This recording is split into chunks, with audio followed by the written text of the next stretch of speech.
Hello friends, मैं Rikesh Sinha advocate, Patna high court. मैं आप लोगों से बात करना चाहता था क्योंकि बहुत सारे इंटर्न करने आते हैं या बहुत सारे एडवोकेट हैं जिनको थोड़ा सी बेसिक नॉलेज किताबें से तो सारा रट लेते हैं, उन्हें सारी चीज़ समझ में आ जाती है, बहुत एक्सपर्ट भी हैं। तो लेकिन कुछ कुछ डाउटें रहती हैं, तो मैं सोचा कि आप लोगों के साथ डिस्कस कर लूँ। अगर कुछ गड़बड़ लगेगी, कुछ गलत मैं बोल दूंगा तो उसको कमेंट में बॉक्स में दीजिएगा, उसका मैं जवाब देने के लिए और ये मैं खुद सीखने की कोशिश करूँगा। तो जैसे मान लीजिए कि कोई ऑकरेंस हो जाता है, कोई क्राइम हो जाती है, तब क्या होता है? तो पहला काम होता है कि उसको फर्स्ट इंफॉर्मेशन रिपोर्ट, जिसको एफआईआर कहते हैं, एफआईआर रजिस्टर्ड होता है। एफआईआर रजिस्टर करने के लिए या पुलिस उसको फर्द बयान लेती है और उसको रिकॉर्ड करती है, रिटन डॉक्यूमेंट बना लेती है। नहीं तो कोई लोग रिटन एप्लीकेशन भी दे देते हैं, रिटन एप्लीकेशन पर भी बन जाती है। टाइप्ड एप्लीकेशन भी होता है।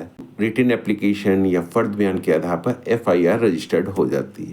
लेकिन किसी कारण बस अगर पुलिस एफआईआर रजिस्टर्ड नहीं करती है तो आप कंप्लेंट केस फाइल कर सकते हैं कोर्ट में, या आप सुपरिटेंडेंट ऑफ पुलिस या सीनियर सुपरिटेंडेंट ऑफ पुलिस के पास अपना कंप्लेंट दे सके, मैंने इस प्रोविज़न के अंदर में एफआईआर दर्ज करने गया था तो वो दर्ज नहीं। प्रोविज़न की बात है तो सेक्शन 173 BNSS में एफआईआर को रजिस्टर्ड किया जाता है इन द कॉग्निजेबल केसेस में। लेकिन पहले क्या था कि 154 सीआरपीसी में होता था, जो कि अब नया कानून आ गया है, इसलिए हम लोग नए कानून की बात करेंगे। तो इन्फॉर्मेंट जो होता है, जो सेक्शन 173 BNSS में अपना एफआईआर रजिस्टर्ड करवा सकता है कॉग्निजेबल ऑफेंस में। एफआईआर जो रजिस्टर्ड होती है उसको कहते हैं फर्स्ट इंफॉर्मेशन रिपोर्ट, और जो एफआईआर रजिस्टर कराता है उसको इन्फॉर्मेंट कहते हैं। एक कंप्लेंट केस में दूसरी होती है, उस कंप्लेंट केस में जो कंप्लेंट दर्ज करता है उसको कंप्लेनेंट कहते हैं। तो मैं बता दूं सेक्शन 173 BNSS में एफआईआर रजिस्टर्ड होता है in the case of cognizable offence by the informant. ठीक है, तो बढ़ते एफआईआर रजिस्टर्ड हो गया तो क्या होगा, उसके बाद वो 24 आवर के अंदर में सीजीएम के यहाँ वो एफआईआर को भेज दिया जाता है। और अगर किसी को अरेस्ट किया जाता है तो उसको भी वहाँ पर 24 आवर के अंदर में उसको वहाँ पर कोर्ट में प्रोड्यूस करना पड़ता है। आगे की बातें करते हैं।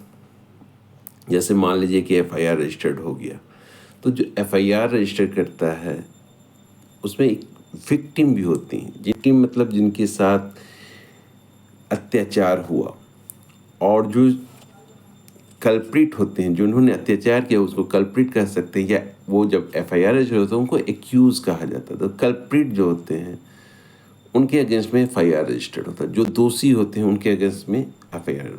दोषी, अब तो ये आप बोलिए हाँ, जब तक दोष सिद्ध नहीं होता दोषी नहीं होता, हाँ ये बात बोल रहे हैं। लेकिन जिसने क्राइम किया वो कल्प्रिट हुआ, वो कल्प्रिट को जब उनके अगेंस्ट में एफआईआर रजिस्टर होता है तो उनको एक्यूज कहते हैं। अब एक्यूज के पास क्या रेमेडी, अब एक्यूज क्या कर सकता है? एक्यूज जो है अपना बेल मूव करेगा। अगर अरेस्ट हो गया तब तो रेगुलर बेल के लिए जाएगा, जिस केस में कोर्ट चल रही है वहाँ पर फाइल करेगा। उसके बाद डिस्ट्रिक्ट एंड सेशन जज के यहाँ जाएगा, और उसके बाद अगर रिजेक्ट हो जाती है दोनों जगह से तो ऑनरेबल हाई कोर्ट आता है। लेकिन मान लीजिए कि जब अगर अरेस्ट नहीं हुआ तो उसके पास क्या रेमेडी? तो सबसे पहले डिस्ट्रिक्ट एंड सेशन जज के यहाँ वो एंटिसिपेटरी बिल अपना फाइल करेगा। अगर वहाँ से एंटिसिपेटरी बिल मिल गया तो कोई बात नहीं, वहीं पर काम खत्म हो गई। लेकिन एंटिसिपेटरी बिल नहीं मिला तो फिर ऑनरेबल हाई कोर्ट आता है, और हाई कोर्ट में भी एंटिसिपेटरी बिल फाइल करता है। और उसके बाद वो हाई कोर्ट से मिल गया तो ठीक है, नहीं तो फिर ऑनरेबल सुप्रीम कोर्ट जाता है। तो अब हम लोग बात करेंगे कि ये एंटिसिपेटरी बेल है।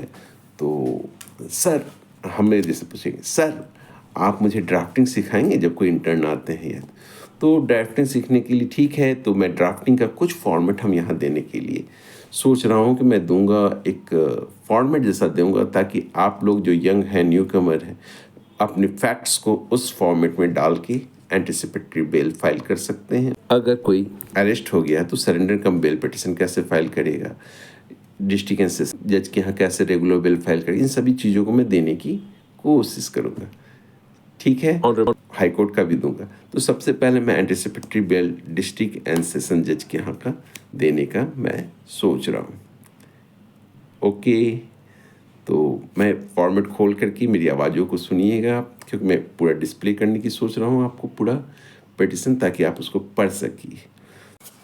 ओके फ्रेंड्स, मिलते हैं नेक्स्ट वीडियो में एंटिसिपेटरी बेल के फॉर्मेट के साथ। Okay bye till then.